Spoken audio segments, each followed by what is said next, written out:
Ladies and gentlemen, Mark Carney did the impossible last night. And on this channel, we call a spade a spade. And when the Prime Minister makes a move that shows that he cares, we gotta call it. Now, Mark Carney walked away from Donald Trump's table, suspended the trade talks, and recalled the Canadian negotiators from Washington back to Ottawa. This isn't a small move.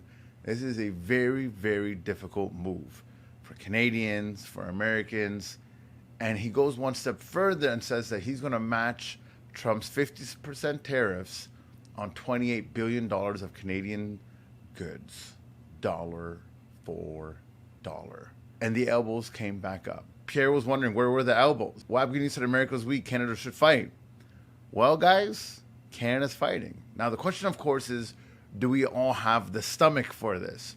So around 10:30 Friday night, less than 90 minutes before the tariffs were set to hit, Carney released a statement. And this is direct quotes.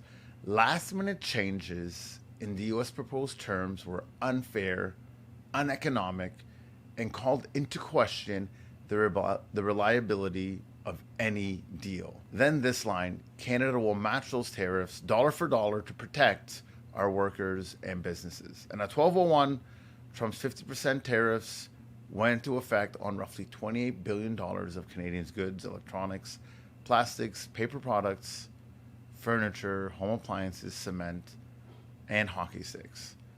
And about 5% of Canada's total exports to the U.S.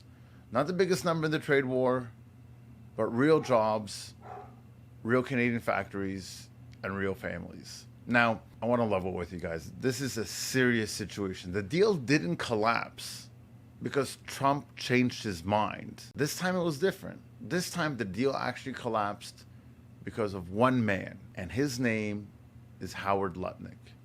He's the U.S. Commerce Secretary, and according to reporting from CBC News and the Globe and Mail, 4 separate sources with knowledge of the closed-door talks actually said that Lutnick himself inserted himself in the deal last week and saying that we were being too soft, the Americans, and specifically pushed back against the auto tariffs, taking it down from 25 to 15. He wanted a tougher deal, and what he got was a broken deal. Now, this isn't the first time Howard Lutnick has came out against Canada. He's actually been doing this a bunch of times. In April, at the Economic Summit in Washington, Lutnick was asked about Canada's negotiating strategy, and he said, direct quotes, "That's the worst strategy I've ever heard of. They suck." Straight up, he actually said that. We, as Canadians, our strategy sucks. Then he mocks the Prime Minister by name, quote, "Carney has a problem with us. He gets on a plane and he goes to China. Does he think China is going to buy his stuff?" And that was April. This is August. And the man who called Canada trash on stage in Washington is the same man who blew up our deal at the last minute. So this isn't diplomacy. From what I can surmise here, this is just a straight up personal grudge with a title. So once the deal fell through, once the deal broke, once the deal died, Doug Ford, Progressive Conservative Premier of Ontario, same Doug Ford who yesterday held the line on the booze ban, tweeted this last night. And again, I'm giving you direct quotes so you can see what's going on here. Team Canada needs to stand together, more unified than ever before. The Prime Minister has my full support for a strong response, tariff for tariff, dollar for dollar, as we fight to protect Canadian sovereignty and economic security. Everything needs to be on the table.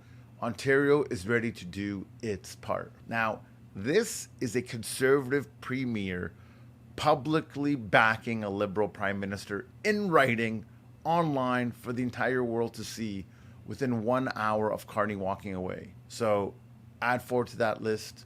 Wabgini, NDP, Manitoba, on the record 2 days ago saying that Canada should fight and Trump is weak. Christine Frachet in Quebec holding the line on dairy supply management. So Doug Ford, Ontario, is standing with Carney on the retaliation. 3 premiers, 3 different parties, 1 united country. Now, this is what Team Canada looks like. This is what I've been constantly saying on my videos. The problem, of course, is going to be how do we react? How do we feel? How do we go on buying things? We're going to find out. But when the Premier of Ontario goes on the record to say that, and he's backing a Liberal Prime Minister, that is an honest move for the betterment of all of Canada. Now, let me do the thing every honest commentator should do. Yesterday, I told you Carney's elbows were down, that I don't think we're going to see them. And I stand by that video. As of the moment I recorded it, he was begging the premiers to put booze back on the shelves, and the framework was giving away leverage for a partial win. All that I said was true. And at midnight last night, it stopped being true, right? Carney walked. And when the Prime Minister walks, that means he's aware of the deal, he's aware of what people are saying, he's aware of the sentiment, and he's doing what he believes is best based on everything he's heard. So if I criticize a politician when he caves, then I have to give him credit when he fights. And otherwise, this is just partisan cosplay, and we're not here for that. This is an intellectual group. We're a group of people that can criticize and articulate and look at what's actually happening on the ground. So elbows up, credit where credit is due. But now, of course, the hard part. Now, Canada is now in an active trade war. Not a threat, not a deadline. A live 50% tariff on $28 billion of exports. Steel, auto parts, furniture, paper mills, New Brunswick, electronics. All this is going to be happening right now. So real people right now, this weekend, watch the industry get hammered. And Canada is preparing to hit back dollar for dollar. That means American products coming into Canada will be matched by tariffs. So the next 72 hours, we found out which American products go on the list. It's going to be a rough weekend. So on Monday, we'll really see what unfolds. One thing I want everyone to be aware of is which American goods Canada targets. Bourbons and Harley Davidsons play well politically, but do not actually hurt.